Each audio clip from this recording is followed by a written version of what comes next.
Okay, folks, good morning.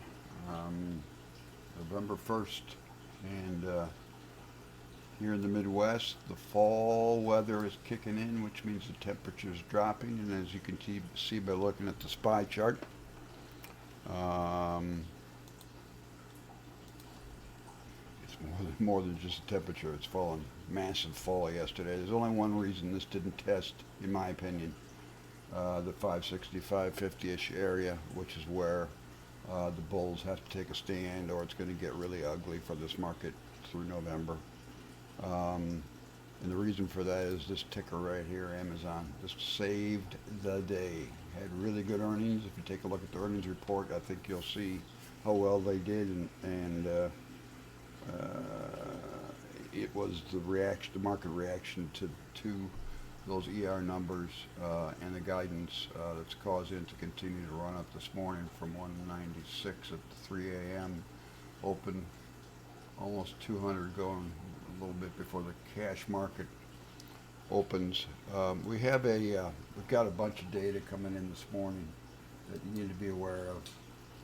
Really important, really important to pay attention to data on a day like today because 7:30 Central you get unemployment rate, non-farm payrolls, average earnings, U.S. private payrolls, U.S. average work week, U.S. average earnings, U.S. manufacturing payrolls, U.S. labor force participation.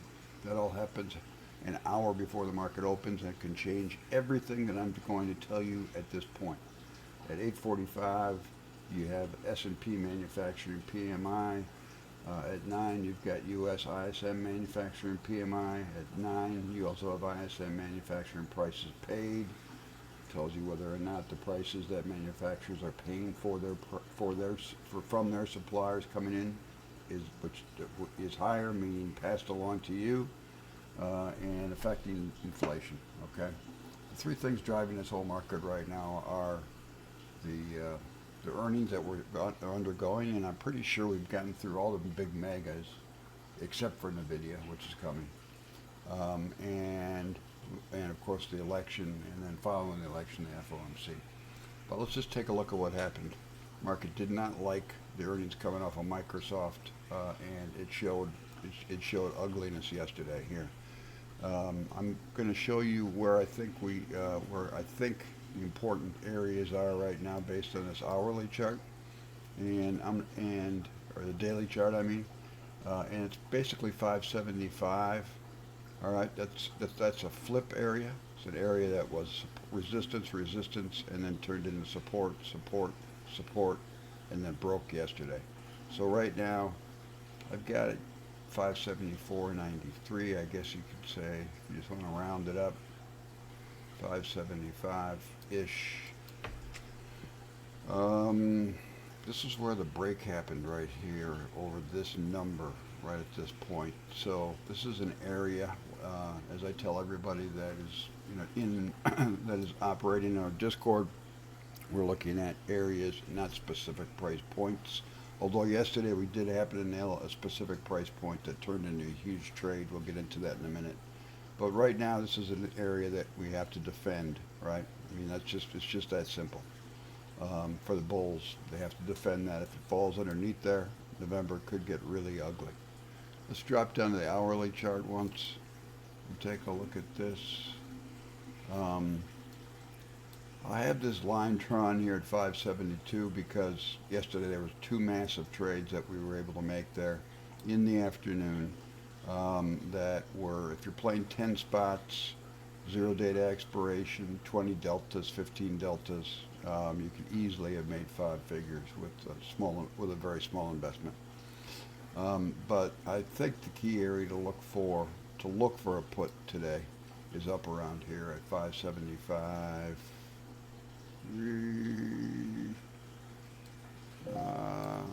I'm guessing a little bit here on this one. Just get these wicks you're dealing with. I'll say five. I'll just call it 575. That's an area I'm interested in a put today. Okay. As far as a call is concerned, you got to be thinking at 565.52. This is a great pivot point. And if they don't defend it, you're going to stop out right underneath there. Always important to stop out on any trade you take. Always. So that would be a spot I'd look for a call. That'd be a spot I'd look for a put. Intraday action changes everything. Data changes everything. This is pre-market analysis. So that's what we're looking at right now. Now let me show you something from yesterday just to give you an idea of what I'm talking about when I say short-term trading opportunities that we're able to take advantage of. Yesterday afternoon, well, it happened actually in the morning. I think the first time was, what time was it? 11:20 Central. We had 572. At 12:10 we have 572. At 2:25 all Central we've got 570 for 180. This particular trade was a double top up here. That was the first trade we took right early afternoon. We caught a really nice SPX move down here, playing 15 delta, I think. And this was a trade where you could have bought the 15 deltas for about $1.50, $1.25, and gotten down about to $800. But the biggest trade came when we hit 572 right on the number. This is an alert. I had a 571.89. I had it set up so I knew that so I could do other things and not just sit and stare at a screen all day long, which I don't do that. I hate doing that. I think it's craziness. I don't do this to make a living entirely. I'm actually a executive recruiter, and that's where I spend most of my time during the day. But I wanted 572, and if you take a look at the top of this candle, you will see it hit. If you take a look up on the left-hand side, upper left-hand corner, you see where it hit, where it says high. It has the open, high, low, and close. The high was 572. That is where I took a 57.25 SPX put right there, and I didn't get in at $90 because that's what they were trading at. By the time I got in, which was 10 cents earlier, they'd already moved to 190. They closed at $2,000. Okay, so you're talking about taking, let's just say you got in perfectly. Okay, at $100 to $2,000. Multiply that times 10, and if you'd have been able to hold, which I doubt anybody would have, you'd have made that kind of money. So, I mean, it would have been an obvious scale out area would have been 50% off right there, because that was that was the low of the day right there. But it just kept going there. Although you do see it does hit low of the day, it spikes up, which would have probably moved the contract, if I recall correctly, from about 1,200 back to 800 here. So you're giving up 400 of your profits. So that's why we scale out. I'm taking it 50 down here somewhere in this area is where I'm looking at taking 50% off, and then I'll hold and see how much longer I can get on this and keep one runner till it gets to 2,000, which is exactly where it closed at. And you don't have to close it once you're in the money, because with a 57.25 you're deep in the money right here. You don't have to close it. You just have the cash in your account the next morning. That's the kind of intraday opportunities that we try to find in our Discord on a regular basis. So for today, on the 5-minute, I have a line still drawn there because it paid off so well. But if you look at it, if you look at the larger picture, and with all the data coming in, we could see a lot of volatility.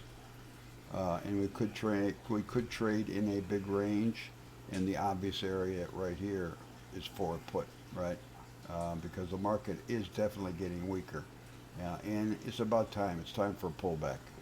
It's just time. Now maybe the data will change all this analysis, and this will be meaningless. We'll find out after the market opens. I don't try to predict the future, and anybody that tells you they can is delusional. So.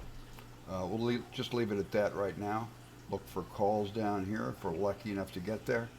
Look for puts up here, and then during the day as it unfolds, let the opening range set up just like it did yesterday. All right, here's opening range yesterday, and that's where you saw opportunities, because once the opening range set up, right, from here to here, a break of that opening range gave a lot of opportunities. And you had, and if you let it play out and see how many times you get a repeat of heavy selling at a particular area, the more and more that happens, the more and more likely it's going to continue to happen. And you could see what happened at the end of the day. It was like, okay, we're done. We're done. The ghost has just been given up on Halloween. They gave the ghost up right on Halloween. That's my analysis for the day. We will see if the data changes any of this, because it certainly can and most likely will, almost always does. So good luck and good morning.